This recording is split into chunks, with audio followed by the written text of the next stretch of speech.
Mas hoje vou começar uma série chamada Últimos Dias. Olha aí. Meu Deus do céu. Últimos Dias. Então, todo domingo de fevereiro, nós vamos estar ministrando sobre a série Últimos Dias. E é um tema apaixonante. Quem gosta de falar sobre Últimos Dias?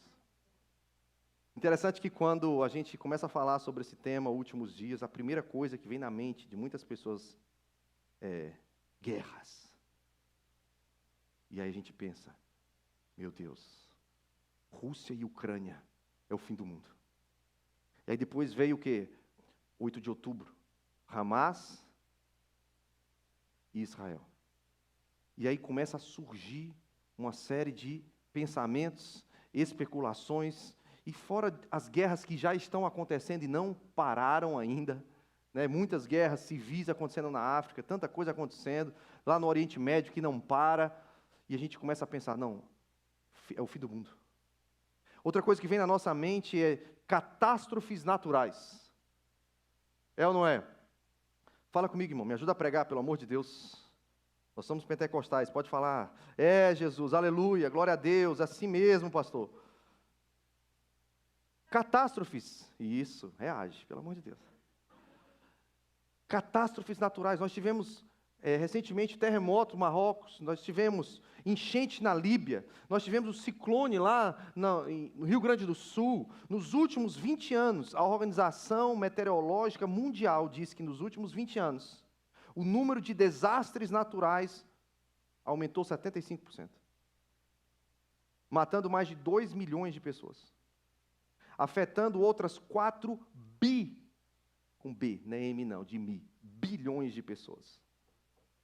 Nos últimos 20 anos, os desastres e catástrofes naturais aumentaram 75%. Outra coisa que vem na nossa mente quando fala sobre últimos dias são problemas na área de saúde, pandemias, surtos de doenças, epidemias em cidades e regiões, pandemias que já não é mais em uma cidade ou num país, mas é global. E nós tivemos recentemente uma pandemia. E dizem que está próximo de surgir outra. Quando fala de últimos dias, a gente pensa tudo isso, a gente pensa sobre mortes em massa. A gente pensa sobre o fim do mundo. É ou não é? Sim ou não? Mas a questão é que quando a gente vê essas notícias, e quando surgem essas notícias, irmãos, aqueles cursos sobre fim dos dias, eles explodem de vender. É ou não é? Porque vem atiça a curiosidade das pessoas. Você está aqui vivendo de boa, de repente explode uma guerra, você fala, epa, rapaz, será que é? E agora?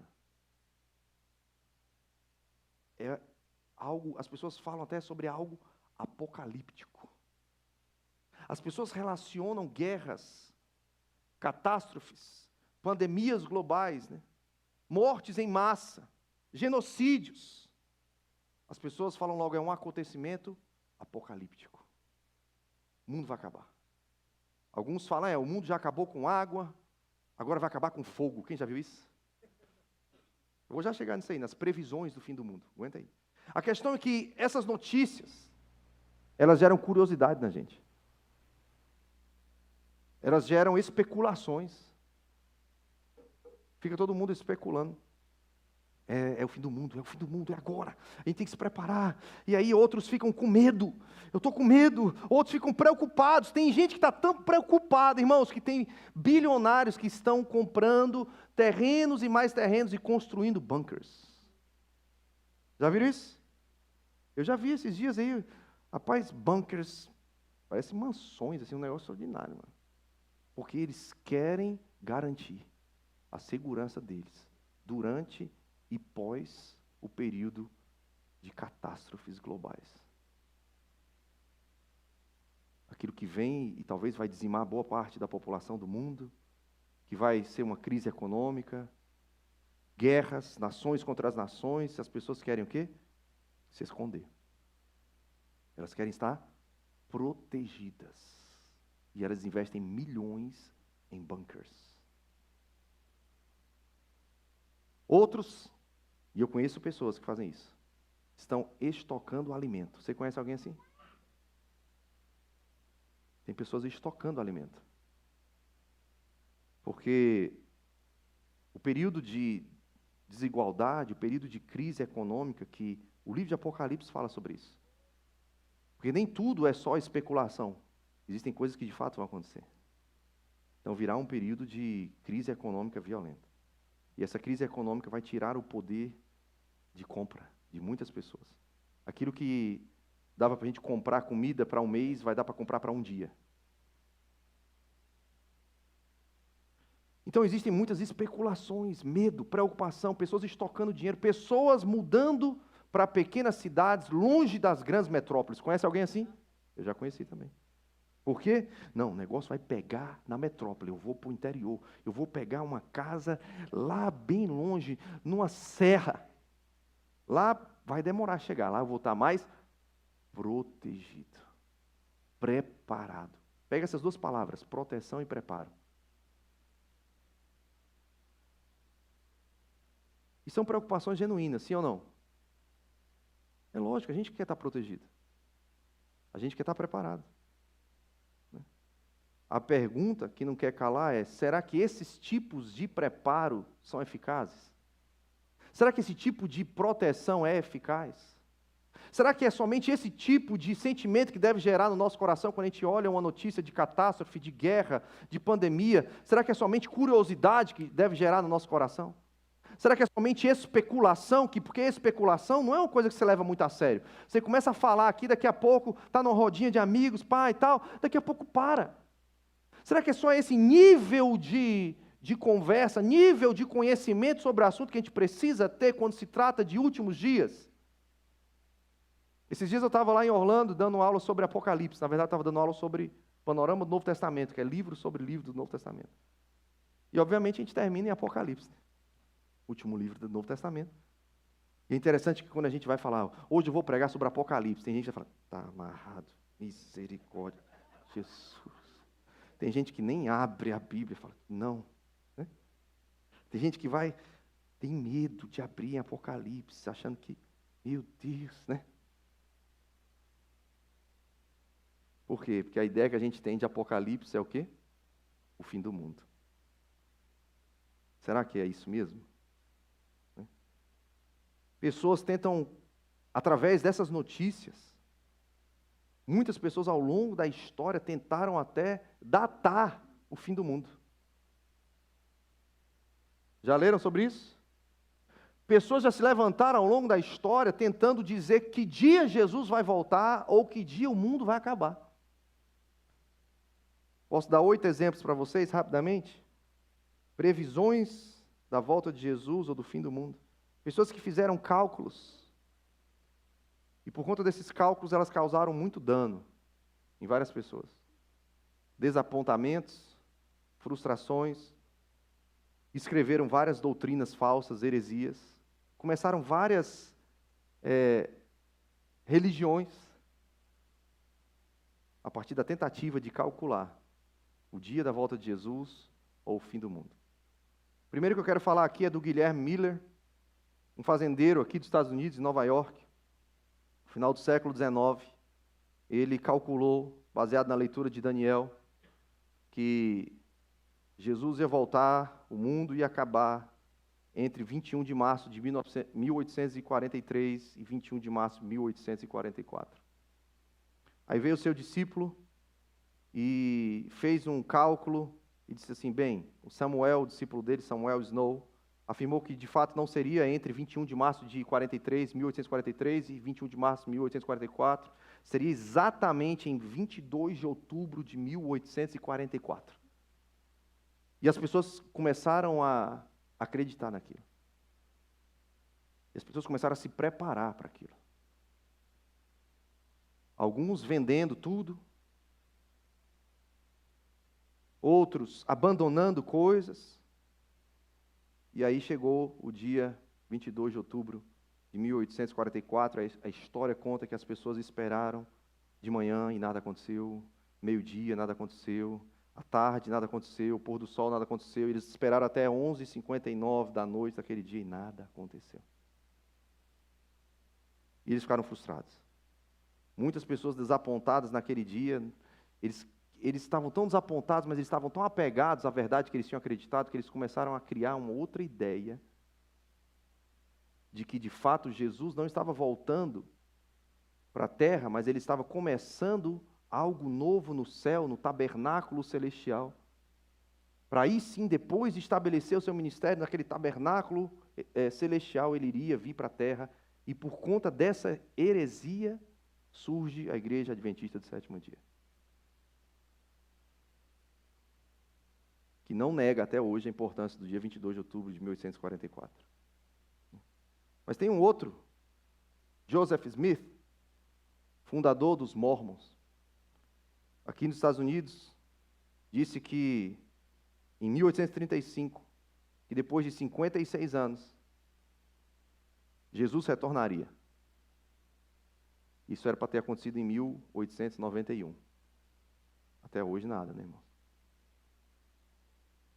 Em maio de 1980, o fundador da Coalizão Cristã e um homem celebridade televisiva, o Pat Robertson, contrariou o que diz Mateus 24:36, quando diz que nem anjos, nem o Filho do Homem sabe quando será exatamente aquele dia, somente o Pai sabe a data específica, nem o Filho, nem os anjos. Ele, em pleno programa, ao vivo, em 1980, o Pat Robertson, ele contraria o texto bíblico e ele diz o seguinte: eu garanto a vocês que até o final de 1982, Jesus vai voltar e vai haver o julgamento do mundo.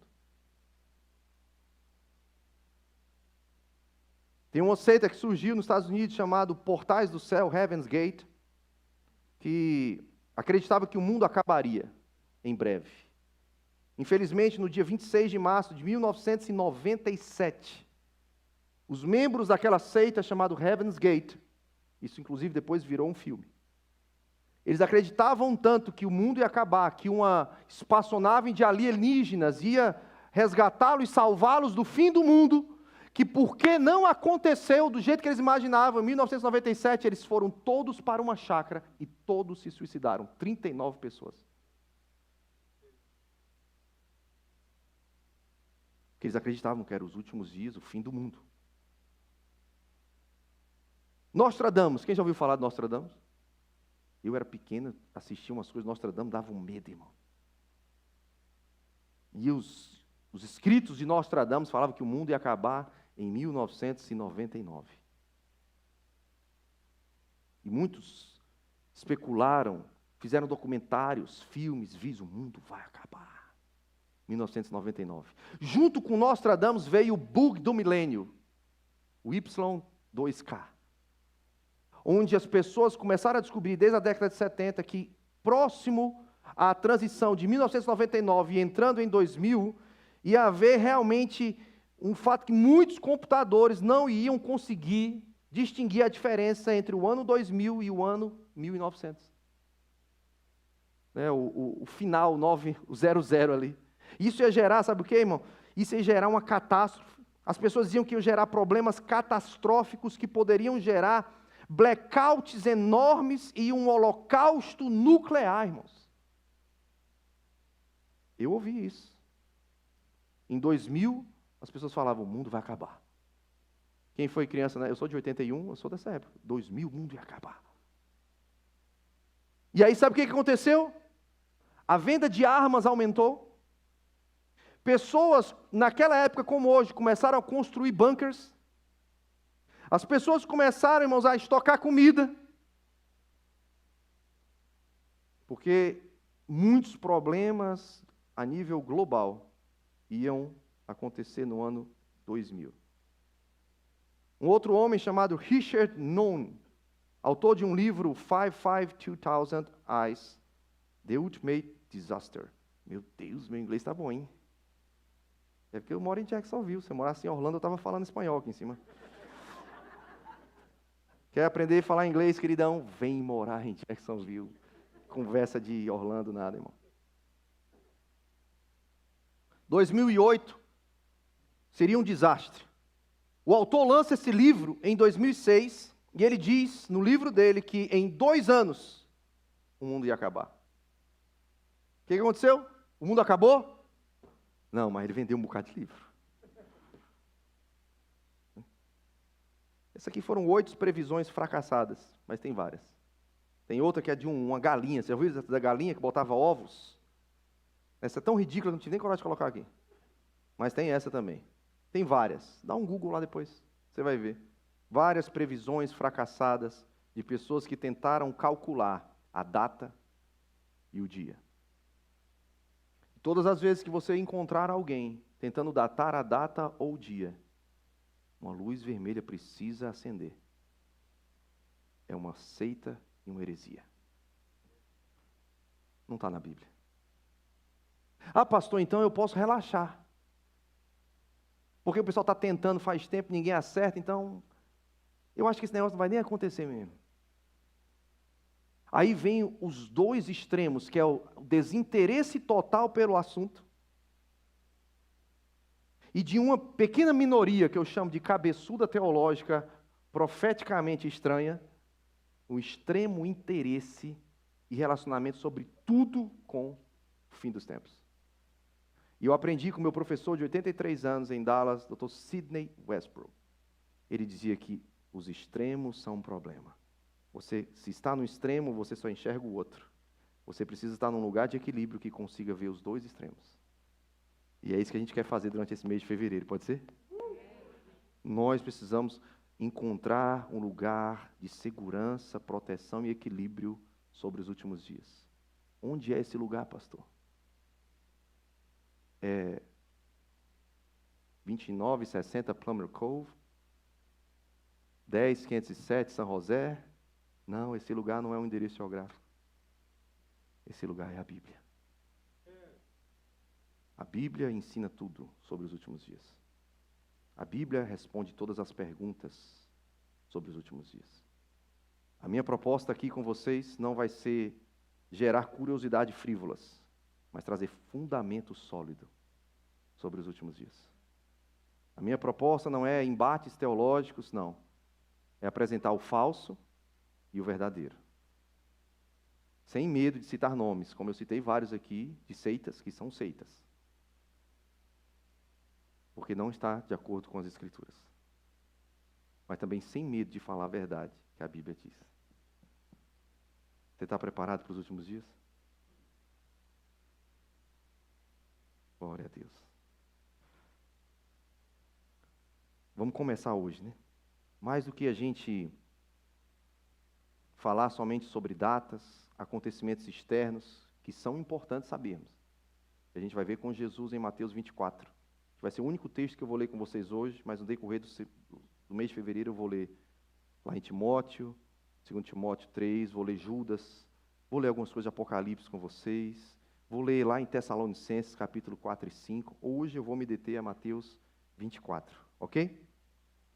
Vamos ler um pouquinho de Mateus 24? A partir do versículo 3. Versículo 1, vamos do 1 que é bom.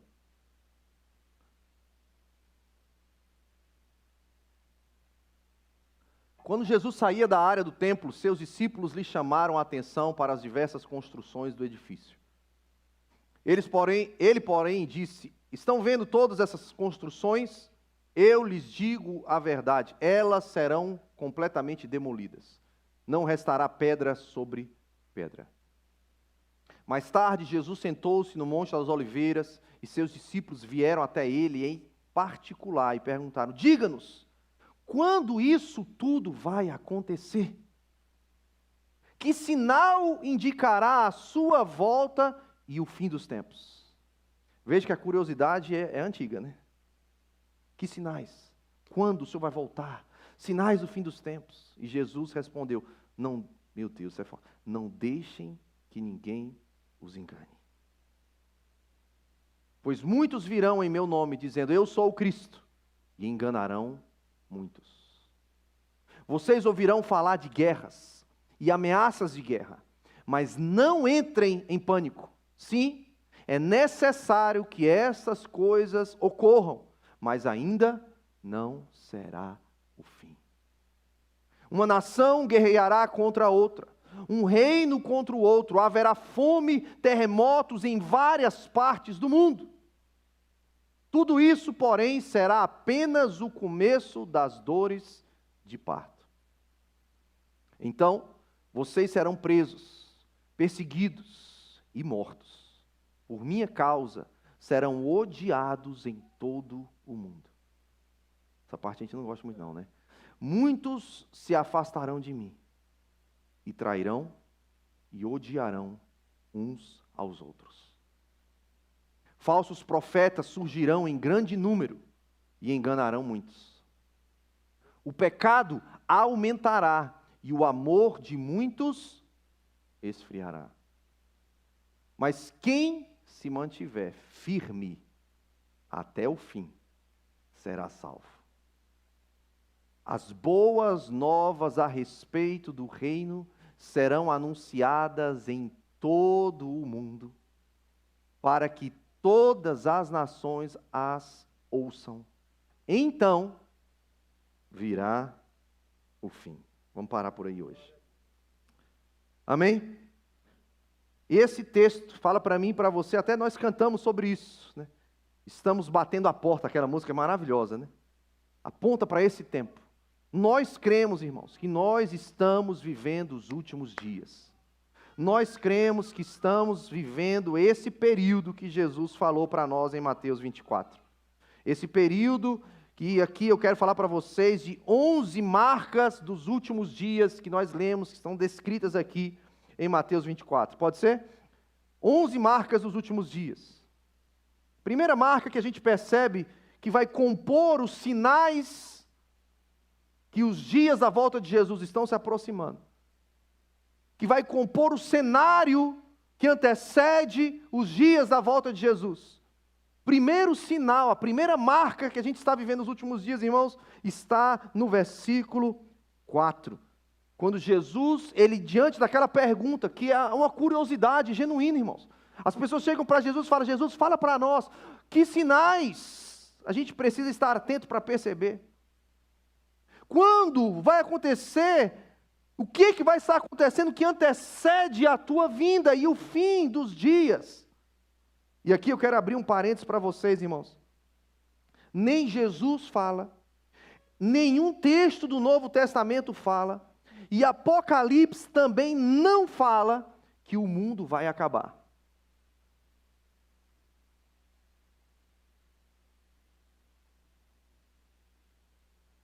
Tem gente que agora ficou triste, né? Tem gente que está na doutrina de Roberto Carlos e que tudo mais vai para o inferno. Contanto que o Senhor me abençoe e me leve.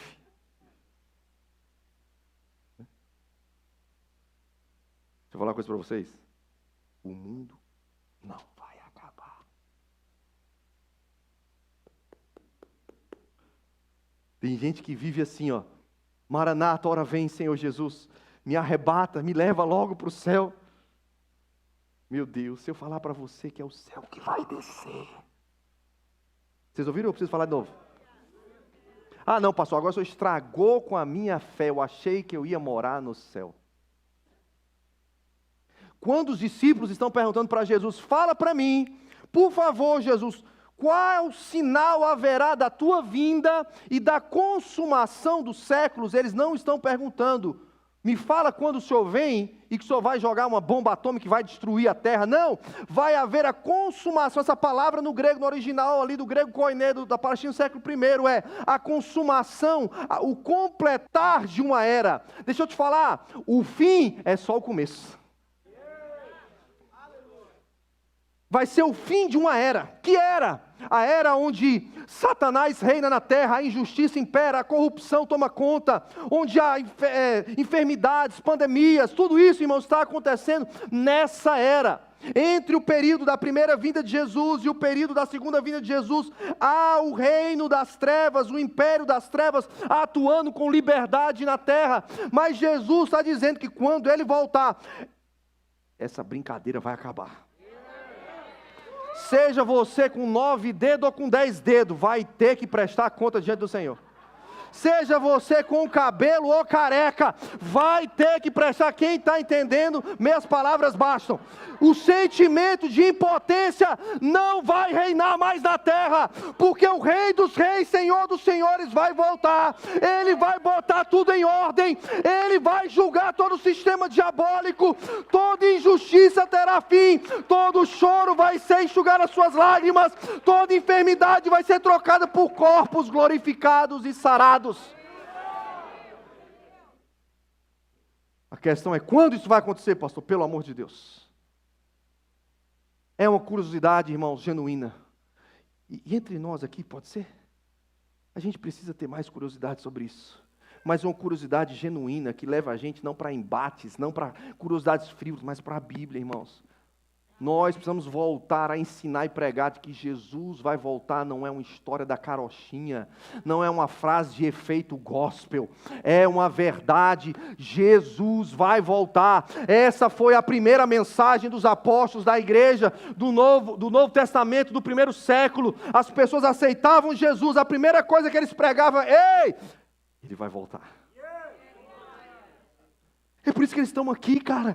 Por favor, fala para mim quando o Senhor vai voltar. Fala para mim. Que sinais, que sinais, que sinais. Ou seja, a gente não pode ser extremista e ficar só na curiosidade frívola, discutindo catástrofes, guerras, mas nós não podemos também fechar os olhos e negligenciar a necessidade que nós temos de discernir o que está acontecendo no mundo ao nosso redor. Porque o que está acontecendo no mundo ao nosso redor, ele aponta para os sinais que Jesus falou que vão acontecer, que antecede o dia do seu retorno. Nós não podemos ser crentes desinformados. Nós não podemos ser crentes, a gente não se move pelo que a mídia diz, mas nós precisamos estar atentos ao que está acontecendo no mundo. O desenrolar do plano de Deus está acontecendo, irmãos. O cenário geopolítico, o cenário econômico. Nós precisamos discernir tudo isso a partir de um entendimento do que a Bíblia diz, irmãos. Mas o problema, sabe o que é? Antes de ler Mateus 24, citar, na verdade, os 11 marcas, eu vou parar por hoje. Eu quero que a gente abra em Lucas 12, por favor, do 54 ao 56. Abre aí para mim enquanto eu tomo um gole d'água, irmão, por favor.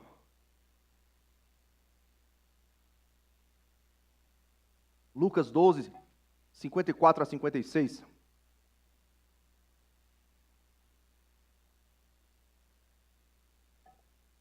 Eu vou te estimular depois você assistir, não só essa mensagem, mas todas as mensagens do mês. Vai lá no nosso canal do YouTube. Sabia que a Lagoinha de Jacksonville tem um canal do YouTube? Inclusive essa semana se espalhou aí, né? Um vídeo aqui de Jacksonville, vocês viram? Eu não vou nem falar para dar ibope para aqueles idiotas. Mas até os idiotas estão entrando no nosso canal da Lagoinha. Por que você não entra, irmão?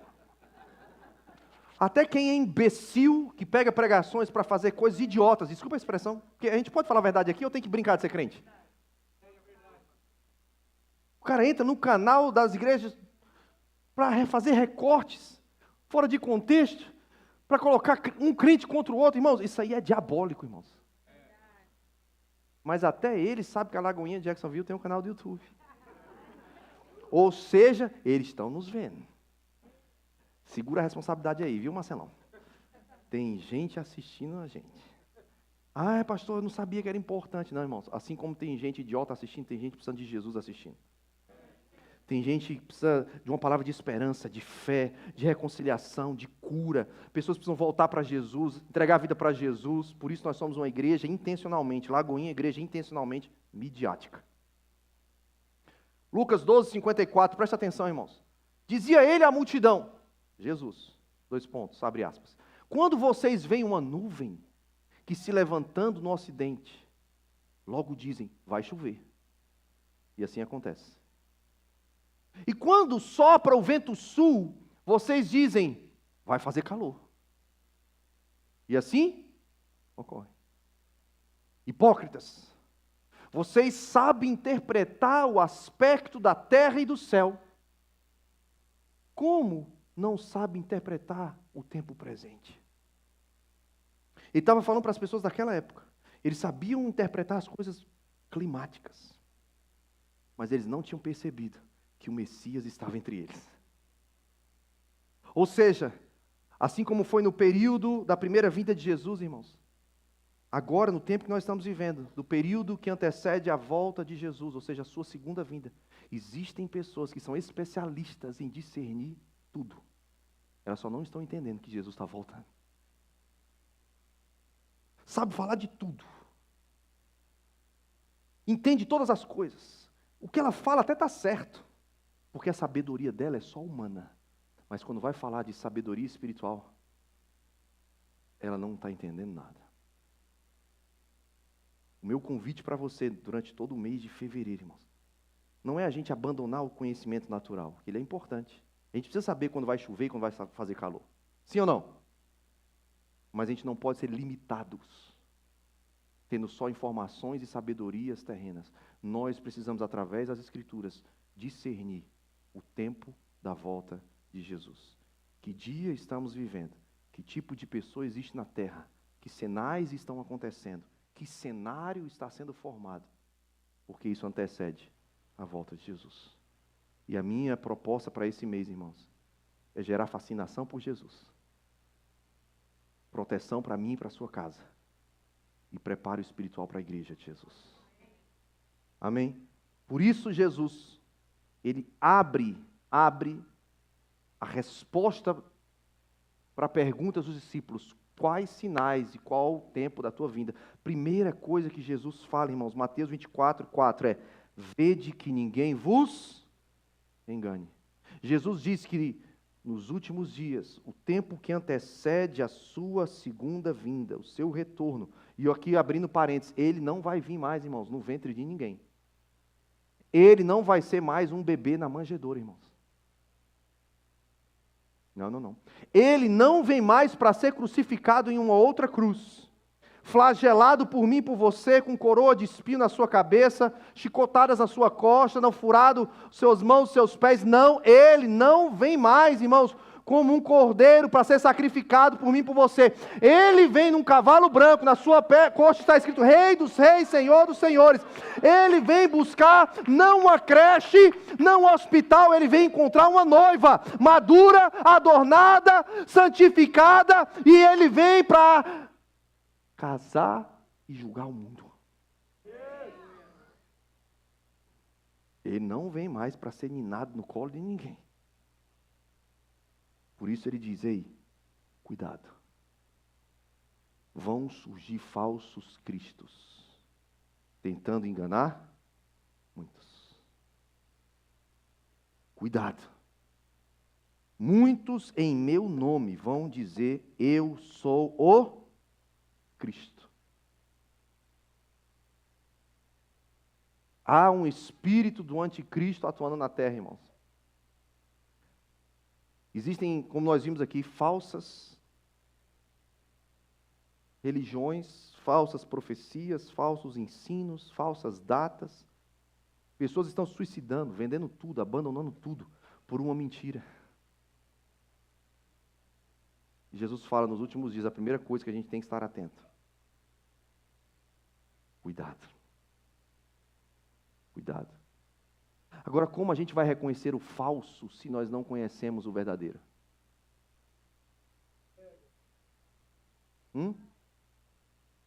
Quem é Jesus mesmo, irmão? Que Jesus é esse que as pessoas estão pregando? Falsos cristos, eles estão dizendo que vão salvar as pessoas. Ah, pastor, mas tem uma mulher que agora é homem e está distribuindo Santa Ceia. Que coisa bonita, que coisa legal. Pelo menos agora ela está casada com ele, com ela, que eu não sei explicar direito o que é. Já até tem um bebezinho. Estão distribuindo Santa Ceia na igreja deles. Pelo menos está na igreja. Ei, não é igreja, é sinagoga de Satanás.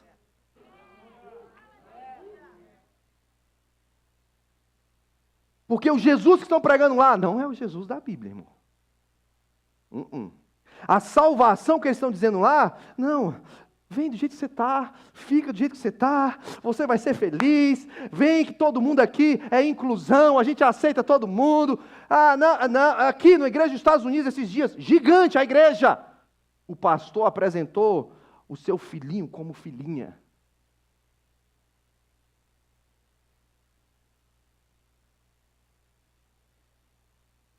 Não é pastor.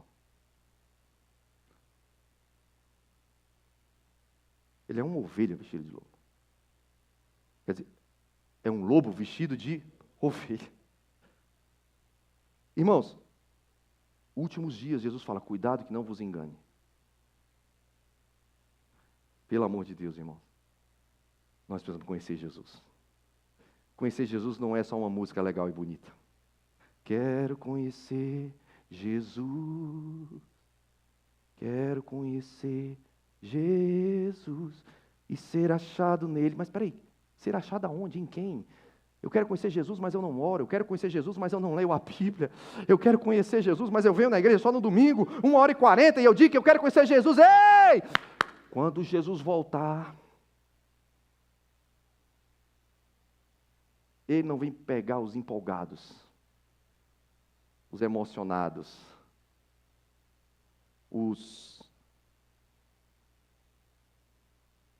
Qual é aquela palavra que quando você diz que a pessoa não está arrependida, ela está só com remorso? Obrigado. Não, Jesus não vem para os que estão com remorso. Primeira coisa mais importante, não é saber datas, nem dia, nem hora, não é a gente abrir um mapa profético, e eu acredito nisso tudo, irmãos. Mas o mais importante, antes de tudo isso, eu vou falar sobre tudo isso durante o mês. Mas não adianta falar de tudo isso, porque são coisas externas, se internamente eu não cultivo um relacionamento pessoal e íntimo com Jesus. A primeira coisa que vai nos deixar protegidos e preparados não é um bunker, não é estocar comida. Pessoas que estão estocando comida estão passando fome espiritual porque não estão lendo a Bíblia. Agora, os últimos dias também, que antecede a volta de Jesus, está dizendo que ainda que você não tenha dinheiro para comprar comida, o Senhor é capaz de multiplicar de novo. Ele é o mesmo lá do Egito, que o povo estava lá durante os dias das 10 pragas, mas eles estavam em Gósen, protegidos pelo Senhor, e as pragas não tocaram na casa deles, pelo amor de Deus. A minha e a sua casa, elas não vão passar por aquilo que vai acontecer nos últimos dias. Nós seremos remanescentes, protegidos, poupados. Por quê? Porque vamos estar dentro de um bunker? Não, porque nós temos o selo do Senhor na nossa vida. Nós somos lavados e remidos pelo sangue do Cordeiro, e nós conhecemos Jesus de verdade. Agora, o que isso deve gerar em nós? Superioridade? Compaixão. Afinal de contas, esse é o ano da compaixão. Eu amei esse tema. Porque não há nada tão urgente, tão necessário no ano da compaixão, irmãos, nos últimos dias, do que a gente ter a compaixão pelas pessoas que ainda não conhecem Jesus. Seja da nossa casa, do nosso convívio, do nosso trabalho. Pessoas estão gastando milhões num bunker que não vai protegê-la do dia do juízo. Pessoas estão seguindo falsas doutrinas. E nós precisamos compartilhar a verdade, que é Jesus, que Ele é o caminho, a verdade e a vida. Nós não podemos nos calar. Mas como a gente vai falar de alguém que a gente não conhece? Então eu vou parar por hoje, que já são 9h03. Primeira marca das 11 dos últimos dias. O engano vai aumentar. Se você acha que tem falso pastor, falso profeta, gente enganando gente, você já está demais? Vou falar uma coisa para você, vai aumentar. Vai aumentar. Qual a nossa função? É só ficar apontando o dedo para eles? Não. É proporcionalmente e mais ainda, elevar o nível de verdade. Enquanto o nível de engano sobe, o nível de verdade dentro de nós e que sai da nossa boca, nós vamos elevar o nível, irmãos, 2024, amém? Eu declaro, você vai ler mais a Bíblia em 2024. Você vai ter fome pela palavra de Deus em 2024. Você vai ter fome por estar sozinho na presença de Jesus e conhecer, Senhor, eu quero te conhecer, Jesus, no secreto do seu quarto. Eu declaro que esse ano você vai ter mais revelações da palavra do Senhor, você vai ter mais experiências com o Senhor. Eu declaro que esse ano você vai ganhar mais pessoas para Jesus como você nunca ganhou na sua vida. Eu declaro que você vai aprofundar a sua revelação, conhecimento da palavra. Eu declaro que quando você abrir a Bíblia, irmãos, a carta de amor de Deus para nós, eu declaro sobre a sua vida que as letras elas vão saltar das páginas e você vai estranhar, porque você fala: ei, eu estou ouvindo a voz de Deus falar comigo, Deus está falando comigo. Eu declaro sobre a sua vida que você vai estranhar, mas você vai estar no lugar e de repente Deus vai falar algo dentro de você sobre alguém. Você vai falar: ei, eu posso orar por você, eu posso orar por essa enfermidade, e aquela pessoa vai ser curada. Sabe por quê? Porque quanto mais a gente conhecer de Jesus, Deus vai derramar sobre nós a mesma compaixão que estava nele quando ele andou na terra. Por isso Jesus salvou, por isso Jesus perdoou. Jesus não veio condenar, Jesus não veio julgar, Jesus veio salvar, restaurar, curar, libertar, porque ele era movido por compaixão. E essa compaixão, quanto mais nós conhecermos Jesus, nós estaremos protegidos de todo engano, mas nós vamos transbordar de compaixão. Fique em pé comigo, por favor.